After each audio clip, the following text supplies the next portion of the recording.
To begin our celebration, senior members of the Edgertones, our award-winning girls a cappella group, will sing Close Your Eyes.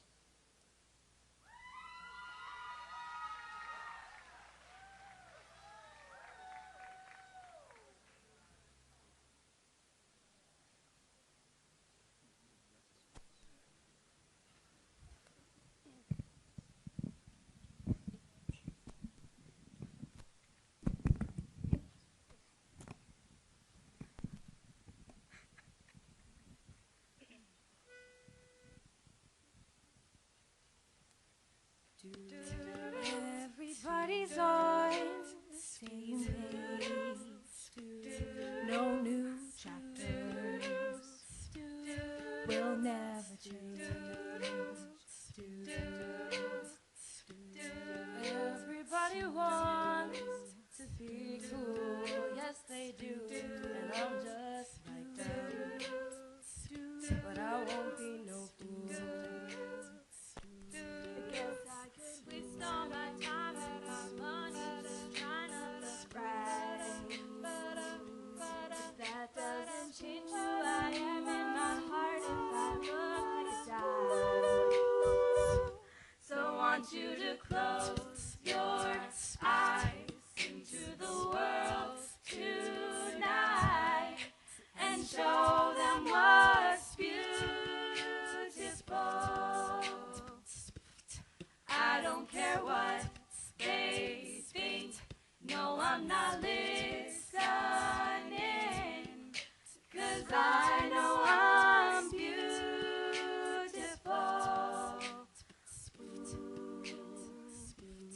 Everybody's born different. That's one thing that makes us the same. So don't you let their words try and change you. Don't let them make you into something you ain't. I want you to close your eyes, sing to the world tonight, and show them what's beautiful. I don't care what they think. No, I'm not listening, 'cause I know I'm beautiful.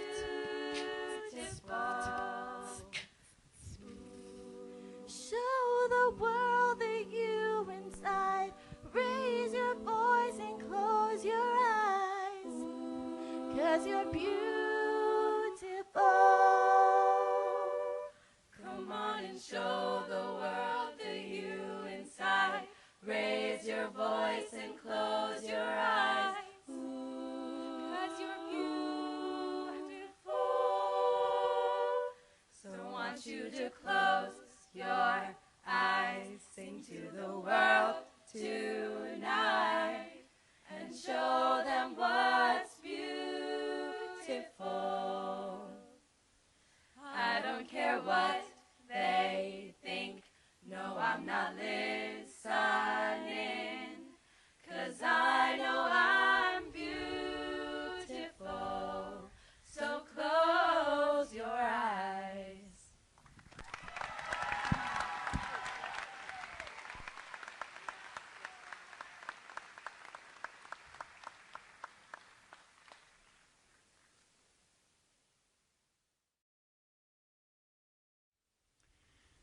The Paul R. Cheeseborough Salutatory Award is awarded each year to the member of the senior class who has demonstrated excellence in scholarship in a rigorous academic program over a 3-year period.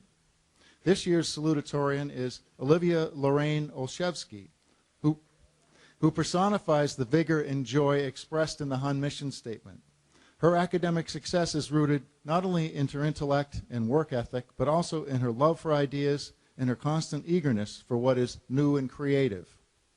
Olivia was awarded the Persistence and Dedication Award for her efforts in the classroom and also received the prestigious Yale Book Award and the Latin Prize. She approaches extracurricular life with equal zest. Olivia has served as a tour guide, a peer leader, and president of the STEM Club as well as a member of the math team. And she has brightened our performing arts programs as a gifted actor, singer, dancer, choreographer, and producer of plays. Olivia will attend Carnegie Mellon University this fall. On behalf of the faculty, I'm proud to present this year's Paul R. Cheeseborough Salutatorian Award to Olivia Lorraine Olshevski.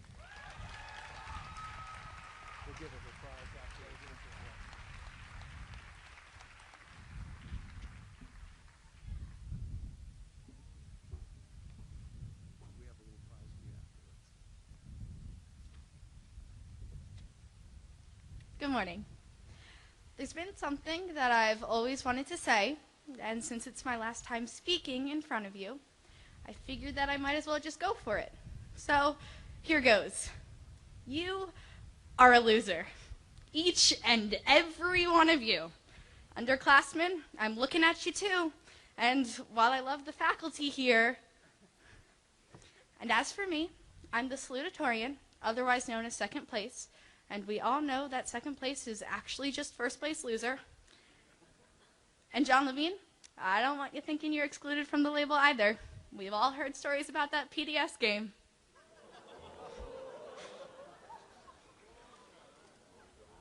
So I stand here today in front of a group of losers. But why do I point that out, and what does it mean for your future? More than anything else, I want you to understand that there is a key distinction between being a loser and being a failure. I think we have all heard the failure speech plenty of times within the past year. You have to fail in order to succeed, or your failures will pave the way towards your future. While I understand that this speech is meant to be inspirational, that it is supposed to make me accept my mistakes, I have a problem with the implication. To fail suggests a fault within the self. You have failed because you have not tried enough, or did not know enough, or were not good enough. When you are a failure, you are not enough. Up until this year, this definition had served me well. A large part of why I stand before you today was my wish to prove to everyone that I was worth something. As often as we're told that our grades don't define us, I was convinced that they did. It's why my hand seemed to be perpetually attached to a coffee mug, why I've always been too stressed out to take a break from school or maybe sleep once in a while, why a good number of you have probably seen me crying as I walked between classes. In my mind, as long as I continued getting good grades, I was not a failure. College decisions were the first time that the idea of failure caused a problem. As many of you probably already know, I didn't get into an Ivy League, which has been my definition of success since I was 3 years old. In my mind, not getting in meant failing. Each of us has a way we define success, whether it be winning a game or landing a role, earning money or making the grade. We all have goals that we must achieve in order to feel like we've succeeded. So for me, Ivy Day was brutal, not just because of the rejection, but also because those letters had sealed my fate and crushed the success that I had defined for myself. I was a failure, and there was no way that I was rebounding from that title. Worse than the first night was the following day. I was embarrassed to look anyone in the eye, even more embarrassed to list off my remaining college options, and certain that everyone's opinion of me had changed. In my mind, I had been expected to end up in one of those colleges, and not getting in meant that I had disappointed everyone, that I hadn't met the standards met before me. In the following weeks, I spent my time trying to come to terms with my failure, and let me tell you something, they were some of the worst weeks of my life. When you've already decided that you will never be good enough, regardless of how hard you try, you lose any sense of motivation. There's no point of working hard, so you stop working altogether. But of course, not working doesn't come naturally to me. Apparently, I was the only one who didn't realize that seniorize just wasn't going to hit me. As I found myself continuing to work, despite the knowledge that I would never succeed, I was left to connect together all of the loose ends. Here I was, very clearly a quote-unquote failure because I hadn't been good enough, and yet I was still acting the same way that I had prior to college decisions. I wasn't fitting my own definition of failure, but I knew, or thought I knew, what success was, and I simply hadn't achieved it. However, the teachers still seemed to respect me, my friends continued to talk to me, and my family hadn't disowned me. None of it made sense, and this incongruity was what led me to making the distinction between being a failure and being a loser. Whereas failure implies a problem with the person, losing implies a problem with the circumstances. When you lose, someone has been more prepared than you, better suited for the conditions, or more skilled at a specific set of activities. Or it means simply that you have believed in a value system that has been arbitrarily defined. Losing does not say that you are not good enough. It only says that your competition is currently further along than you, closer to filling the role expected, or better at playing the game than you are. In my experience, failure compares you to yourself, whereas losing compares you to another. While this sort of thinking might sound toxic initially, losing is far more temporary than failing seems to be. If you fail at something, you're likely to never try again. That's why I stopped riding a bicycle after the first time that I fell. If you lose at something, you can always start over. That's why I auditioned for another show, even after I didn't get cast as the role that I wanted. In my experience, losing leaves you with a motivation to try again, whereas failing leaves you with a motivation to shut down. Living in the past, in what could have been but still wasn't, can cause a lot of sadness. So instead, maybe we can hold on to our titles as losers, acknowledge that the flaw is not within ourselves, but within the set of circumstances surrounding the loss. More importantly, the losers are the ones who are going places.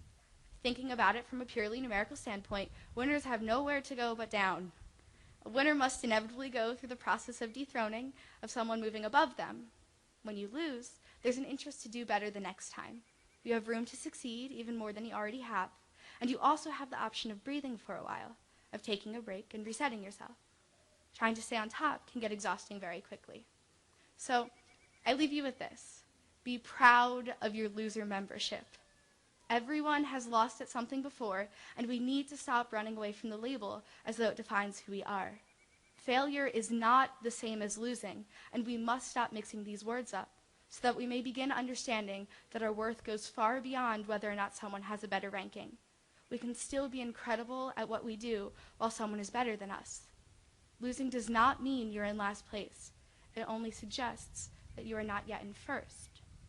Through my college decision experience, I have learned that rejection is not a permanent characteristic, that failure is not part of my identity. By sharing my experience, I hope that you can apply it to your own lives and rejoice in your own moments of losing, in your own second places. So, congratulations, class of 2016. Let's go out and show the world what a group of losers can do. As the official first place loser, I'm happy to lead the charge. After all, I've always been told that it sucks to peak in high school. Thank you.